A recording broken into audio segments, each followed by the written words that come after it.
Europe 1. Le grand direct des médias, Jean-Marc Morandini. Et notre invité, c'est Yann Moix ce matin en direct dans ce studio. Bonjour. Bonjour Jean-Marc. Merci d'être en direct avec nous ce matin. On vous retrouve demain soir et tous les samedis dans On n'est pas couché avec Laurent Ruquier sur France 2. Ça faisait 5 ans que vous attendiez ce poste.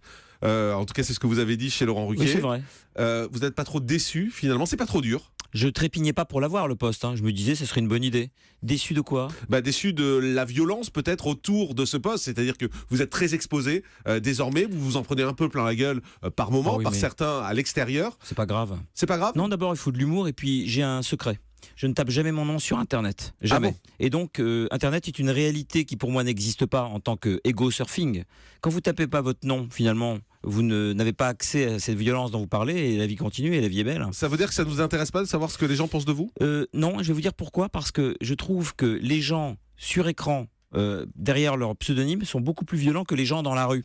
C'est comme si l'humanité se divisait en deux. Pas ceux qui vous insultent et ceux qui ne vous insultent pas, mais le comportement sur Internet et le comportement dans la vie réelle. Un même individu peut vous agonir d'injures le matin et s'il vous croise, dire « c'était super hier ». Mais est-ce qu'il n'est pas plus sincère derrière son écran parce qu'il est anonyme? Je crois qu'il faut faire une moyenne géométrique entre les deux, peut-être. Aujourd'hui, comment vous vivez cette émission, cette exposition médiatique? Les gens vous reconnaissent, des gens, vous connaissez bien évidemment, mais là c'est un autre public que vous touchez en allant sur France 2 chaque samedi. Vous le vivez comment? Je le vis assez bien, ma vie n'a pas tout à fait changé, je travaille beaucoup, je suis chez moi. Hier je suis sorti, je me suis fait traiter de collabo, c'est très intéressant parce que oui, j'avais dit dans une émission qu'il était possible qu'un jour l'islam soit la première religion en France. Ah donc, oui, ça c'est un fameux passage qui a beaucoup marqué les gens. Oui, mais je disais simplement que le sens de l'histoire fait que c'est pas une histoire de souhaiter ou ne pas souhaiter. Il est possible, je veux dire historiquement, dans l'avenir, que l'islam soit la première religion de France. C'est pas une histoire de résistance ou de collabo. C'est absurde de voir les choses comme ça. Et donc je me suis fait traiter de collabo pour cette phrase. Donc c'est vrai que ma vie change un peu. Avant, on me traitait pas de collabo. Est-ce que vous faites attention à ce que vous dites dans l'émission justement pour éviter désormais ce type de réaction? Est-ce qu'on pèse chacun de ces mots un peu plus qu'avant? C'est difficile comme émission parce qu'on est dans une société où chaque mot, chaque phrase est comme une mine antipersonnelle sur laquelle, lorsqu'on pose le pied, vous pouvez exploser et faire exploser tout le monde. Donc c'est vrai que la véritable difficulté est d'avoir une pensée suffisamment structurée pour intégrer cette donnée qui n'était peut-être pas la même il y a 10 ou 15 ans. Et ça, c'est un phénomène qu'il faut prendre en compte. Ne pas blesser les gens, ne pas les humilier, même si on veut faire une blague, et puis savoir aussi qu'aujourd'hui, on est dans une société où les mots deviennent beaucoup plus radioactifs qu'ils ne l'ont jamais été. Sur les minorités, sur des questions sociétales aussi. Il y a beaucoup de gens qui sont dans la misère, il y a beaucoup de gens qui souffrent, et donc il faut faire toujours attention à ça. Vous n'êtes pas trop intelligent pour faire de la télé? Ah non, pas du tout. Vous savez, les gens qui m'ont choisi, Catherine Barma, que j'aime beaucoup, je dis pas ça par feuilletage, c'est une femme que je respecte infiniment, et Laurent Ruquier sont des gens qui sont beaucoup plus intelligents que moi. Donc ils savent ce qu'ils font, vous voyez. Et vous, il n'y a pas des moments où vous dites qu'est-ce que je fais là? Quand vous vous retrouvez face à des petites chanteuses, à des gens comme ça, vous n'avez pas un sentiment de supériorité? Non, pas du tout. D'ailleurs, moi, j'aime bien me faire chambrer. Il faut beaucoup d'humour sur soi, sinon on ne fait pas ce genre d'émission. D'ailleurs, l'humour, pour la définition, l'humour, c'est la propension à se moquer de soi-même. Et souvent, je lis où on me dit t'as été humilié, etc. Mais je le prends très très bien. Ça fait partie du jeu, c'est un spectacle. Et sans humour sur soi et avec trop de susceptibilité, on peut pas faire cette émission. La règle du jeu, c'est que moi je dis un truc méchant. Pour rire, j'ai pas de haine sur les gens, si vous laissez jamais ad hominem. Ça veut dire, attendez, c'est intéressant ce que vous dites. Vous dites, je dis un truc méchant pour rire. Oui, c'est-à-dire que... Ça veut dire que vous ne les pensez pas? Non, c'est parfois, si vous voulez, il arrive, ça c'est une très bonne question que vous posez. Il y en a eu au moins une, c'est bien. Non. Je plaisante. Je veux dire par là que, avant de pouvoir dire exactement ce qu'on pense, que je pense, il m'a fallu peut-être 10 émissions. Avant, quand je balançais une vanne un peu cruelle, je la pensais pas forcément, et quand je faisais un compliment, je le pensais pas forcément. Ah bon? Oui, non, mais ça c'est normal, si vous voulez. Je suis un grand timide, et je crois que pour être totalement soi-même dans cette émission, c'est-à-dire vraiment dire exactement à la virgule près ce qu'on pense, ça demande un petit ticket d'entrée. Ça m'a demandé 9 ou 10 émissions.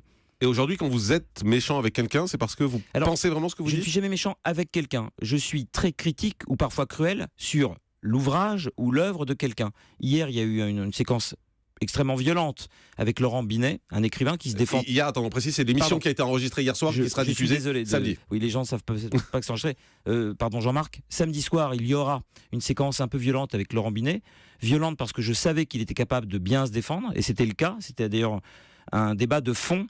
Si vous voulez, je ne m'attaque jamais aux gens, je m'attaque provisoirement, momentanément, à leurs œuvres. Là, je parle d'un écrivain, donc sur des questions de fond. Je ne peux pas reprocher à un cinéaste, un écrivain, un metteur en scène d'avoir proposé une œuvre.